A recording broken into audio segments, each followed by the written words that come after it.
Goiás, 1985. Esse ano minha família resolveu comprar uma casa no interior de Goiânia. Eu tinha 13 anos. Me lembro muito bem de como era assustadora a nossa nova casa.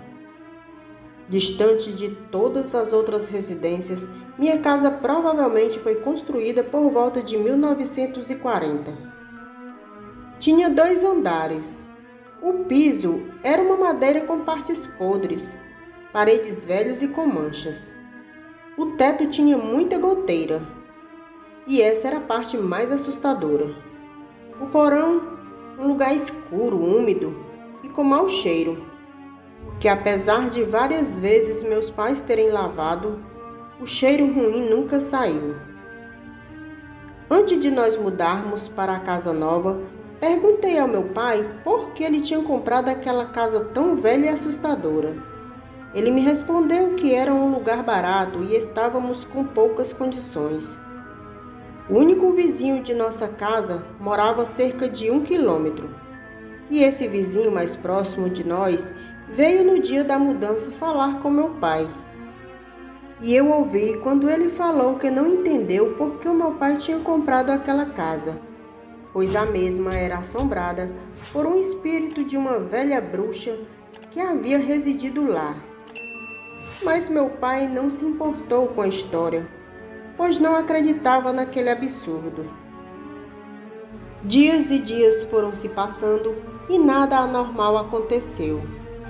Meu tio Marcelo, que morava junto conosco, começou a se queixar de manchas roxas pelo corpo, pois ele não sabia o que estava acontecendo. Afinal, ele não tinha se machucado. Em uma noite de lua cheia, no mês de junho, eu acordei com muita sede e fui até a cozinha beber um copo com água. Estava muito frio, deveria estar uns 10 graus naquela noite. Voltando para o meu quarto, olhei pela janela da cozinha e vi uma coisa muito assustadora. Eu senti um frio na minha espinha, minhas pernas ficaram paralisadas e com um susto eu gritei. Mas não saiu minha voz. No meio do quintal estava o meu tio parado totalmente pelado, com uma faca na mão dentro de um círculo com velas pretas. E do lado dele, uma figura horrenda. Era uma velha que aparentava ter uns 90 anos. Seus olhos eram avermelhados, seus dentes podres e a pele cinza. Ela estava vestida com uma camisola surrada e com os pés descalços. Tentei correr para o meu quarto, mas não consegui. A única coisa que saiu foi um gemido. Quando eu olhei de novo pela janela, não havia mais ninguém. Foi então que senti que minhas pernas voltaram, e quando me virei para correr para o meu quarto, levei um baita susto. Meu tio estava atrás de mim junto com a velha. Foi então que senti as mãos dela no meu ombro. Ela segurou tão firme que senti suas grandes unhas cortando a minha pele. Ela fedia podre, igual ao sótão. A única coisa que me lembro foi quando ela abriu a boca e tentou me devorar ali mesmo, como se fosse uma cobra. Foi então que a minha vista ficou toda escura. Acordei gritando. Quando olhei, estava na minha cama deitado. A porta do meu quarto abriu com uma certa violência. Era minha mãe que vinha correndo por conta dos meus gritos. Ela me perguntou o que estava acontecendo. Eu contei o que tinha acontecido na noite anterior. Mas minha mãe não acreditou em nada que eu havia dito. Disse apenas que deveria ter sido um pesadelo devido à febre muito alta. E que também seria impossível, pois o meu tio tinha viajado para a cidade para consultar um médico, para descobrir o motivo das manchas em seu corpo. Então minha mãe saiu do quarto e eu fiquei pensando se aquilo teria sido mesmo um sonho, pois era tão real, ou eu deveria estar ficando louco. No dia seguinte, acordei bem melhor e fui para o quintal brincar um pouco. Foi então que percebi algo estranho no chão. A terra parecia ter sido cavada. Então resolvi verificar o que estava enterrado ali. Para minha surpresa, o nosso gato, que havia sumido há 2 dias, estava lá com os olhos arrancados. A pata esquerda estava cortada e um estranho símbolo na barriga que parecia um pentagrama. Logo chamei a minha mãe aos gritos e mostrei o que tinha encontrado.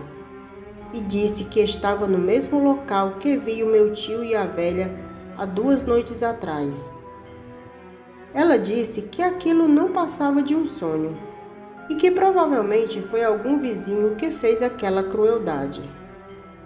Naquela mesma tarde, meu tio voltou de viagem. Falou para todos que sua saúde estava em perfeito estado e que as manchas eram apenas uma falta de ferro. Então a noite veio e começamos a nos preparar para o jantar. Fui então no banheiro lavar as mãos. Percebi que a porta estava aberta.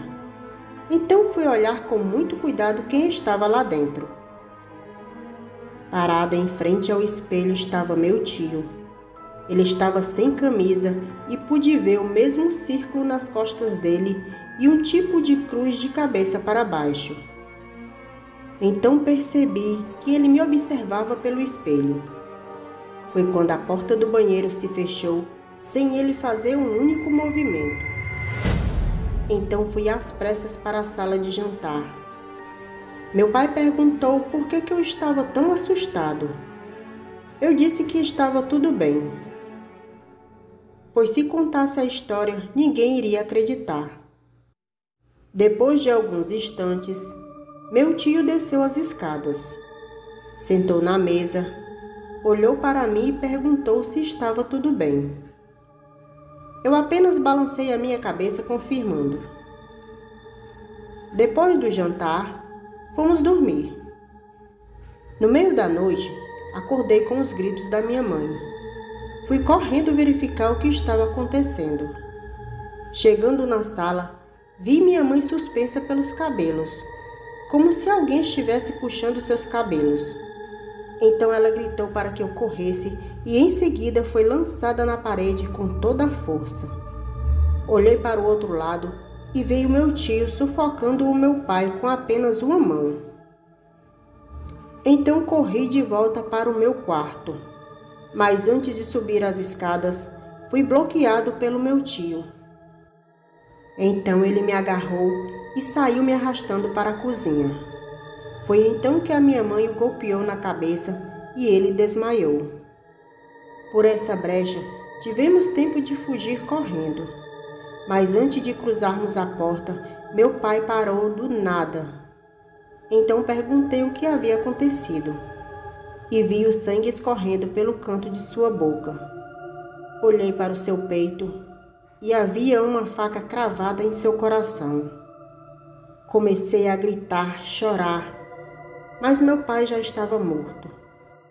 Então minha mãe me puxou para fora da casa, com medo que o mesmo acontecesse com a gente. Antes de sair do portão, olhei mais uma vez para o meu pai e vi a velha arrancando os olhos do meu pai. Minha mãe me jogou no carro, pisou no acelerador e nunca mais voltamos mais naquela casa. No dia seguinte, fomos na delegacia. Os policiais não encontraram nada, mas mesmo assim, não voltamos mais naquela casa. Perdemos tudo. Tivemos que começar tudo do zero. 2 anos depois, ouvimos no jornal que uma família foi brutalmente assassinada naquela casa. Não encontraram nenhuma pista do assassino. Até hoje é um mistério aquele assassinato. A casa existe até hoje e moradores locais afirmam que à noite escutam gritos de socorro e risadas de uma mulher. Aparentemente são risadas de uma bruxa. Boa noite.